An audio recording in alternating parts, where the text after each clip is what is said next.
Hi guys, sorry to interrupt your viewing, but please subscribe to the channel and like this video. Thank you. I opened the email, still half asleep, sipping the bitter remnants of my third-day-old coffee, expecting maybe a forwarded coupon or some chain letter crap from my mother like usual. But no, there it was, sitting right there like a bomb waiting to go off.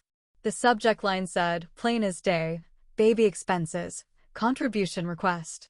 I stared at it, thinking it was some kind of twisted joke, maybe a spam scam or some misfire from a parenting newsletter I never signed up for. But when I clicked on it, my whole body went cold, like someone dropped a bucket of ice water down my spine. It was a literal PDF file, neatly formatted, professionally styled, even had a damn header, projected costs for baby's first year.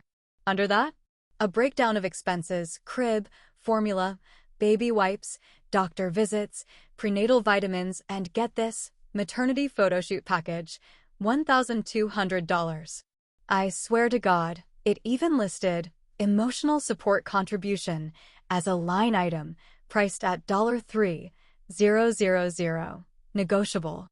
The total came to over $10,000 with my name casually printed at the bottom, like some kind of corporate sponsorship deal. I laughed so hard I nearly choked on my coffee. Not because it was funny, but because I realized in that moment, this wasn't a prank, this was real. My own parents had sent me an invoice for the baby my boyfriend had with my sister. I mean, how the hell did it come to this? I never thought I'd be the one sitting on my couch, rereading a PDF like it was a script from a shitty soap opera. But this wasn't fiction. This was my life now. And the more I stared at that file, the more something in me snapped. Not a loud, dramatic break, but a quiet click. Like a switch had flipped, and everything I thought I knew about my family, about loyalty, about love, suddenly didn't mean a damn thing anymore. Let me rewind a little, though.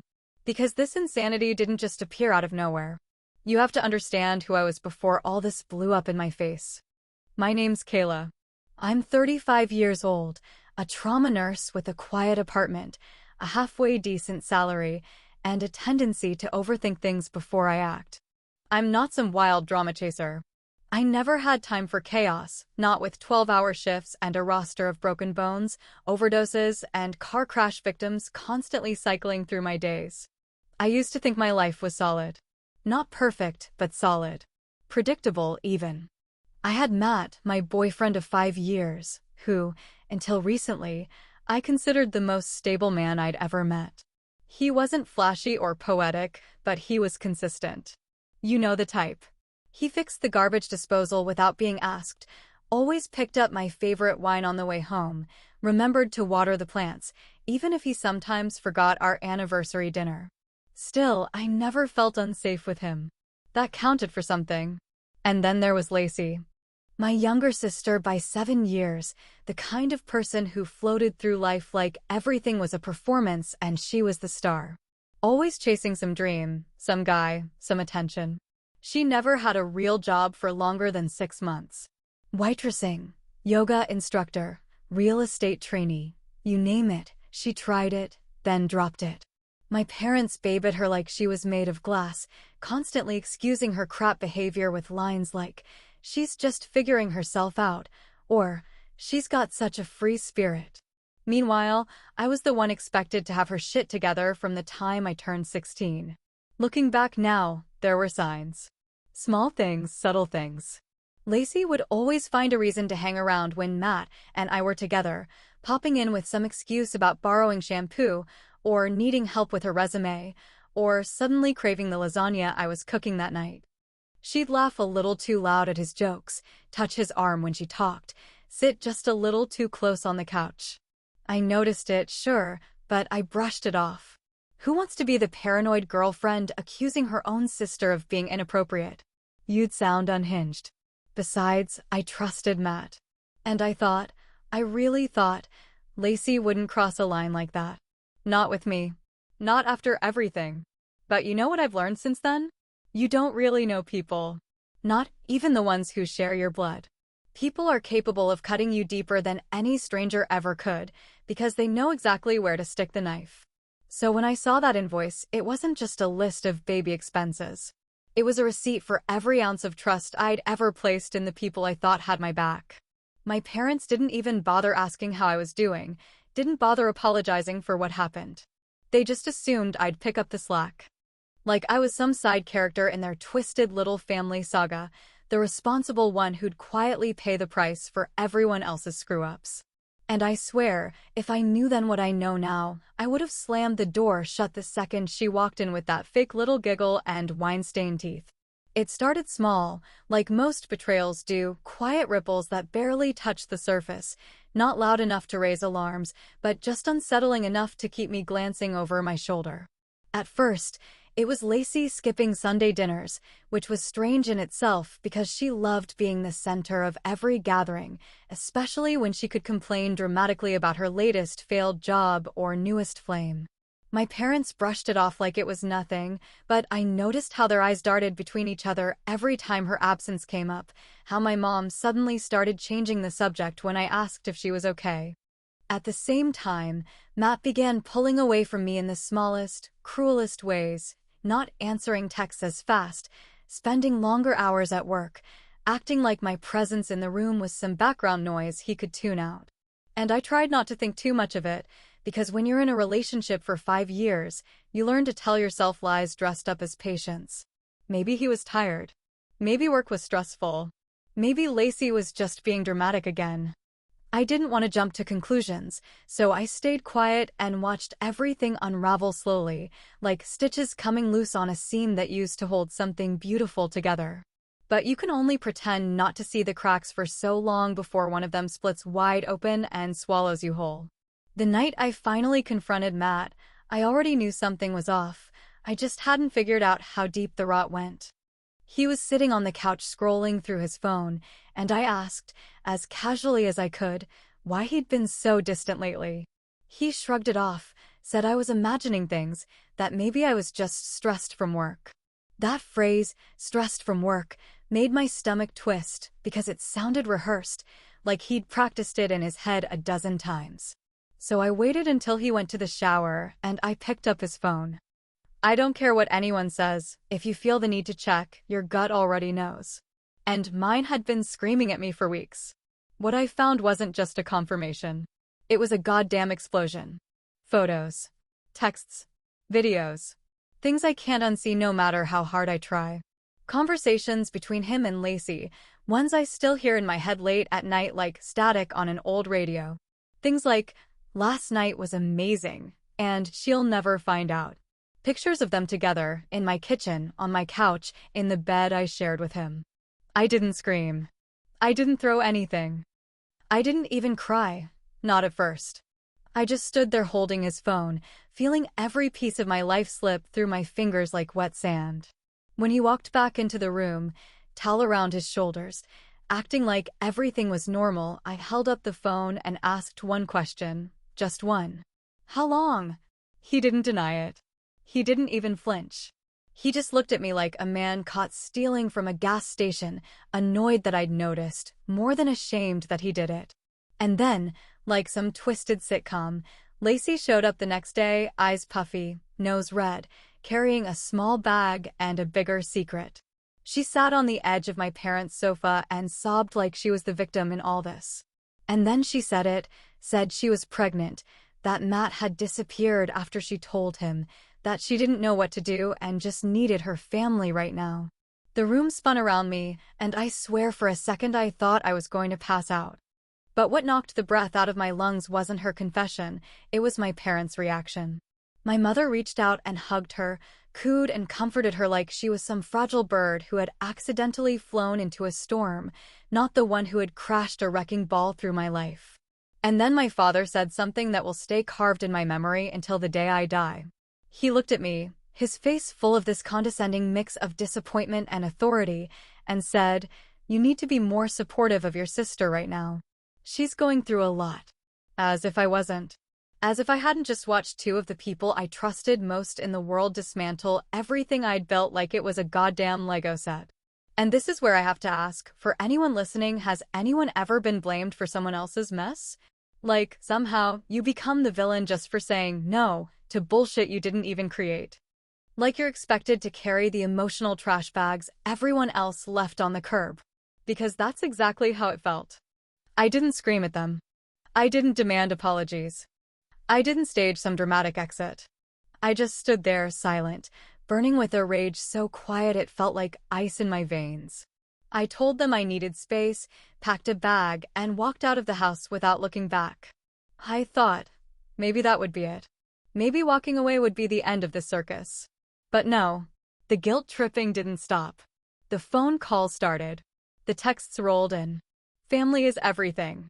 Don't let this divide us. You're stronger than this, Kayla. They twisted every word to make it sound like I was the heartless one, like I was the one tearing this family apart because I dared to protect my dignity. And just when I thought it couldn't get any more surreal, the second bomb dropped, an email with the subject line, "Baby expenses, contribution request." And that's when I realized this wasn't just betrayal. This was entitlement dressed up as family loyalty.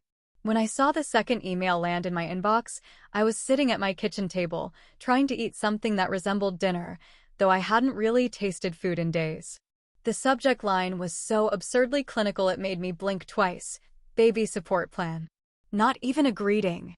Not even a "Hi Kayla" or "Hope you're doing well," or any of those fake family pleasantries they usually toss around like sugar packets. Just straight into business, like I was some goddamn investor in their broken little drama.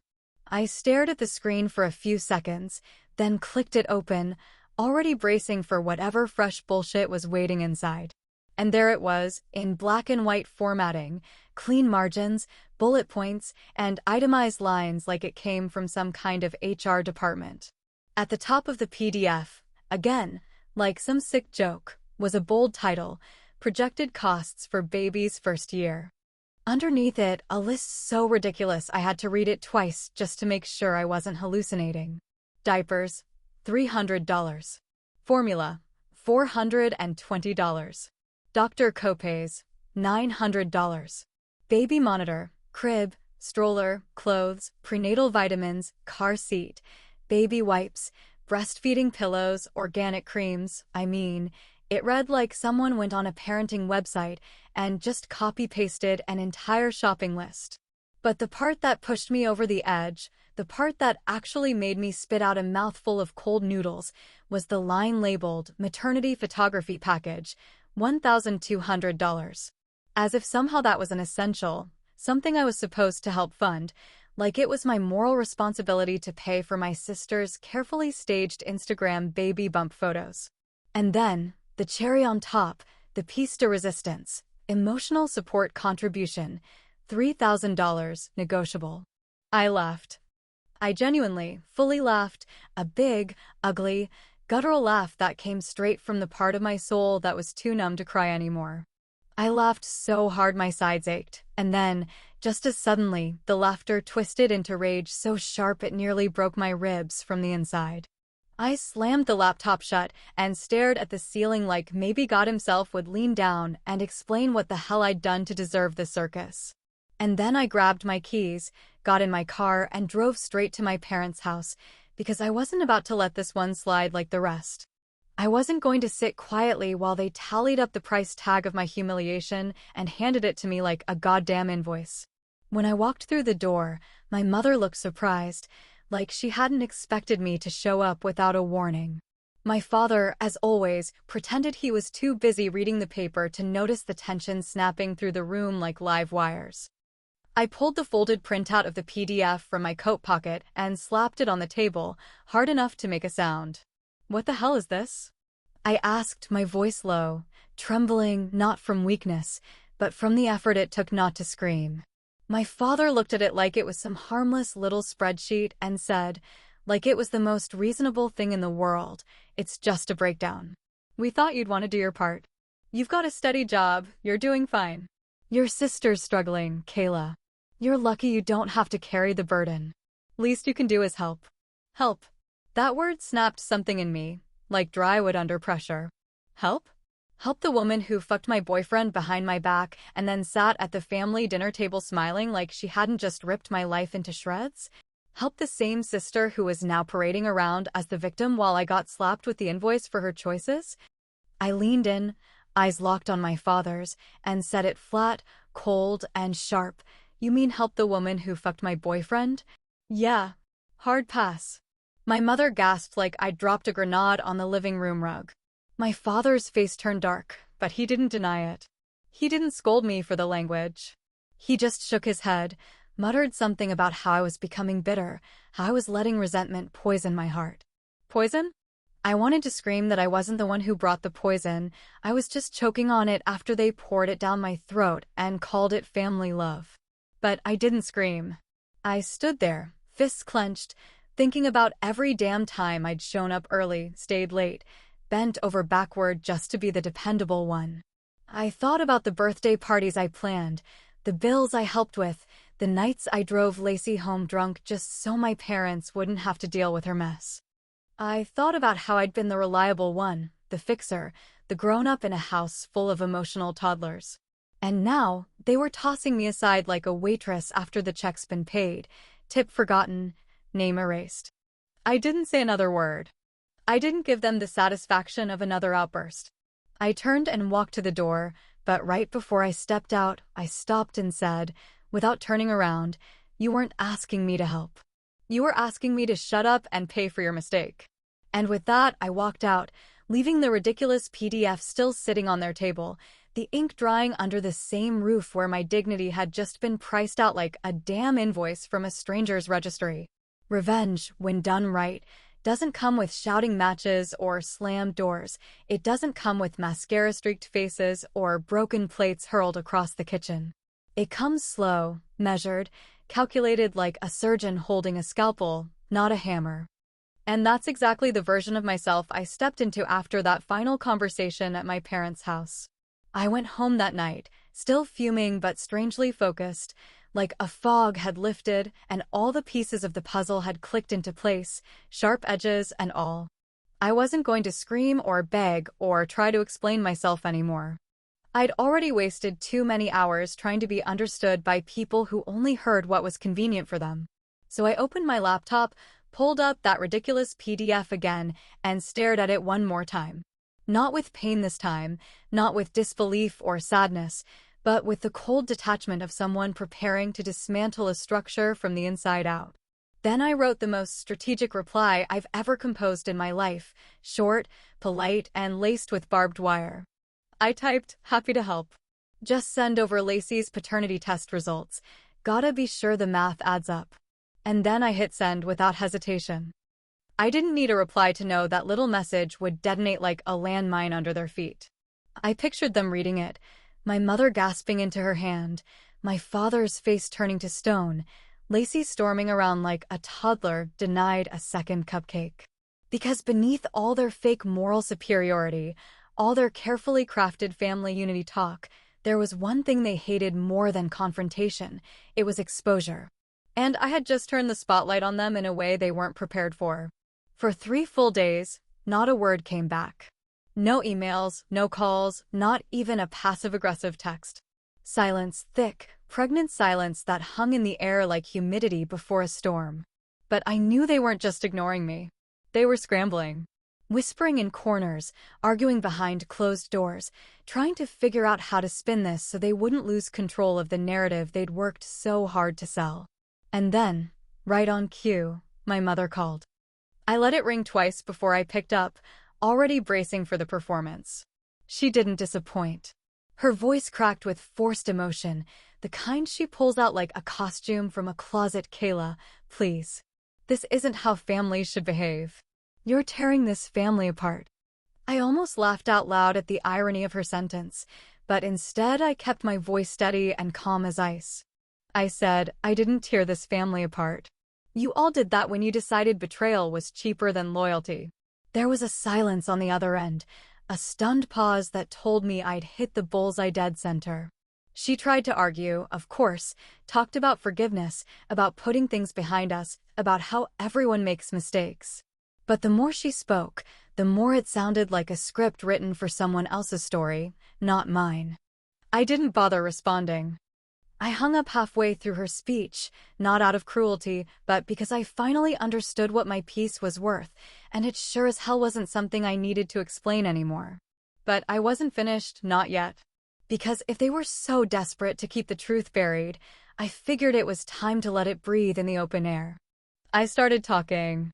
Not yelling, not slandering, just telling the plain, unfiltered truth to the people who mattered, the ones they cared about impressing.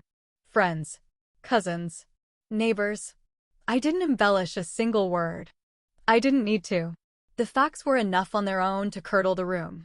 I told them how Matt had been sleeping with Lacey behind my back while we were still together. I told them about the pregnancy. I told them about the baby expenses PDF and the gall of a family who expected the betrayed party to foot the bill for the betrayal. Some people gasped. Some nodded knowingly, like they'd always suspected something was off but never dared to say it. But the most satisfying part wasn't their reaction, it was the way the shame started to spread. Quietly, steadily, like wildfire through dry grass. Lacey stopped showing her face in public for a while. My parents started getting awkward looks at church, subtle pauses in conversation at potlucks and barbecues.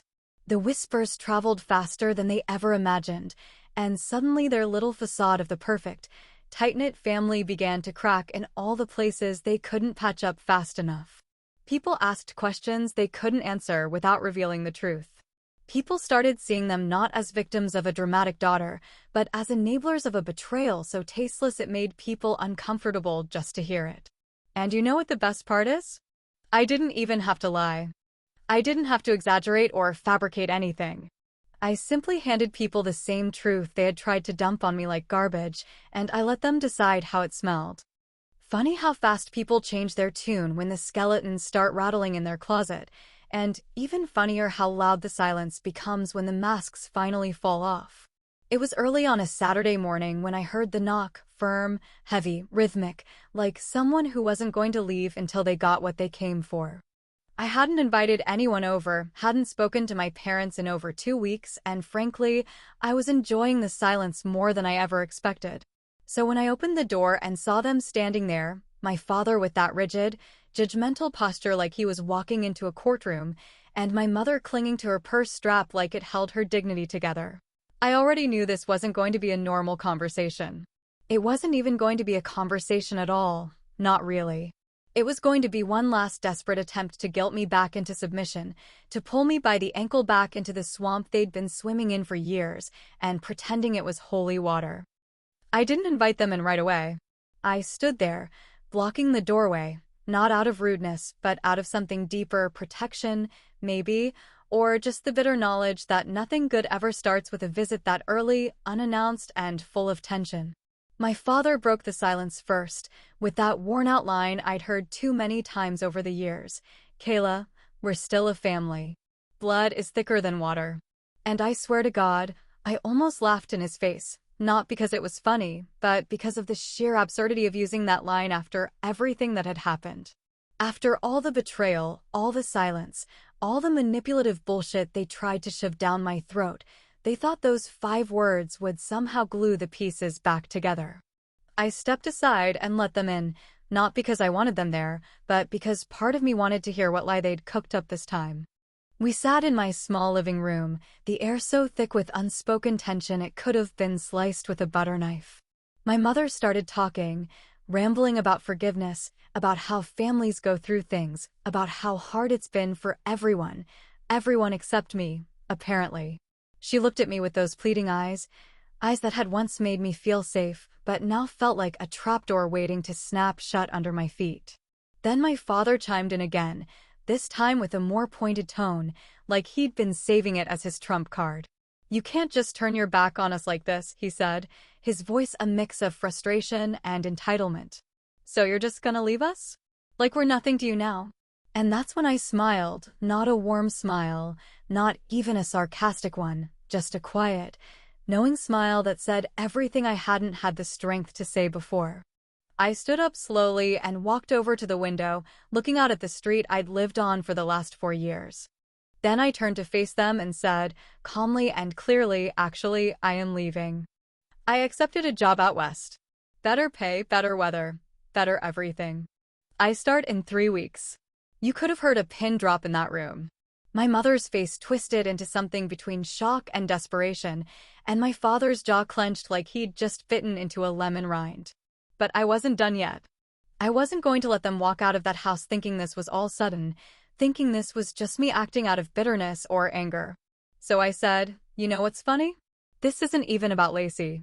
Not completely. You remember that time 3 years ago when Matt disappeared for a weekend and said it was a work retreat? I found out months later he'd been hooking up with a coworker. I should have ended it then. But I didn't. I forgave him. I gave him another chance.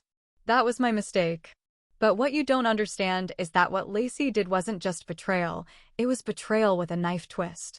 It wasn't just infidelity. It was a betrayal so close to home it stripped away everything I thought I understood about trust. They didn't say anything. They just sat there like statues, unable to process the reality that I wasn't the same Kayla they were used to. I wasn't the obedient daughter anymore, the one who kept her mouth shut and carried the weight of everyone else's chaos like some kind of unpaid emotional mule. I was someone different now, someone who didn't owe them loyalty just because of biology, someone who finally realized that loving yourself sometimes means walking away from people who use love like a leash. My father looked at me, eyes narrowed, voice low. "You're really gonna leave us like this?" he said, as if he hadn't already left me long ago, the moment he chose to protect their comfort instead of my dignity. And I just looked him in the eye and said, "You already did. I'm just catching up." Then I walked out of the room and left them sitting there, silent and stunned, like the wind had been knocked out of them, but they couldn't figure out who threw the punch. I didn't even see them out. I didn't offer coffee or pleasantries or pretend we'd talk soon. I just let the moment hang in the air, heavy and final, like the closing scene of a film you don't want to watch again. And as I heard the door close behind them, I felt lighter than I had in years, not because I'd won, but because I'd finally stopped playing a game that was never fair to begin with. I didn't burn the bridge. I just lit the parts they already set on fire. It's strange how silence can feel louder than chaos once you finally taste peace after drowning in someone else's drama for so long. Months had passed since the last conversation with my parents, since I'd packed my life into boxes, slammed the trunk of my car shut, and drove away from that old apartment, that old town, and everything it represented.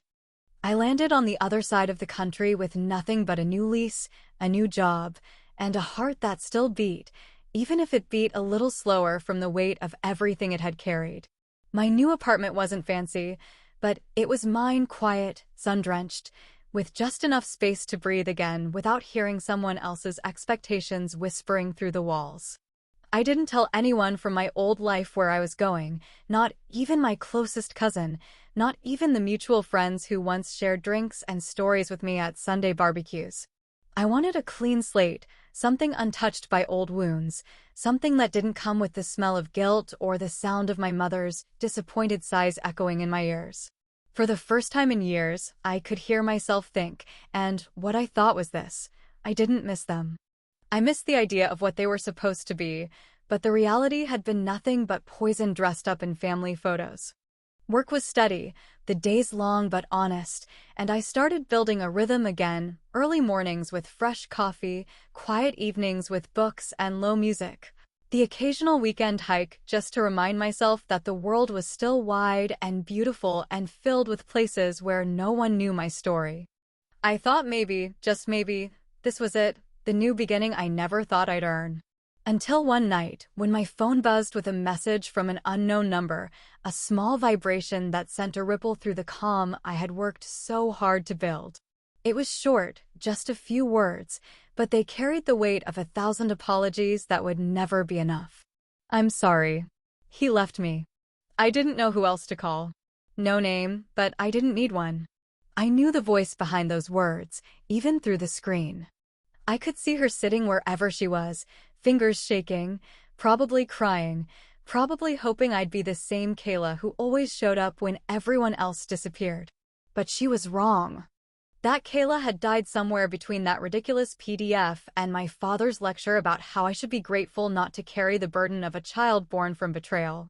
I didn't reply. Not then. Not an hour later. Not the next day. I just stared at the message and set the phone down, my heart strangely still, not even racing. It wasn't hatred I felt. It wasn't even bitterness anymore. It was distance, a wide, irreversible distance between who I used to be and who I was now. Forgiveness, I realized, isn't the same as reconciliation. You can forgive someone without ever letting them back into your life. You can wish them healing without offering your hands to bandage the wounds they carved into you. Sometimes forgiveness is simply not answering the call.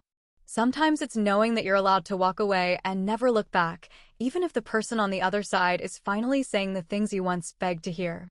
The truth is, some people only find your worth after they've used you up, and by the time they realize it, it's far too late to make it matter. I didn't need to hear her excuses or her regrets. I didn't need her tears. What I needed, what I'd finally given myself, was peace. I often wonder what people would do in my shoes. Tell me honestly, if someone blew up your whole life, then came crawling back, whispering apologies in the wreckage they created, would you answer the phone? Would you pick up the pieces they shattered and hand them back just because you used to love them once? Or would you walk away, even if your heart still remembered how they used to laugh, how they used to call you sister? The answer, I think, says more about who we are than anything else. Not every story ends with forgiveness wrapped in a bow. Not every bridge needs rebuilding. Sometimes you burn it and then you plant flowers in the ashes. I kept that message in my phone, not to torture myself, but to remind myself of the strength it takes to choose silence over chaos. To remember that I didn't need to win the argument. I only needed to win my peace. Some debts are too big for money. And some apologies come 10 months too late.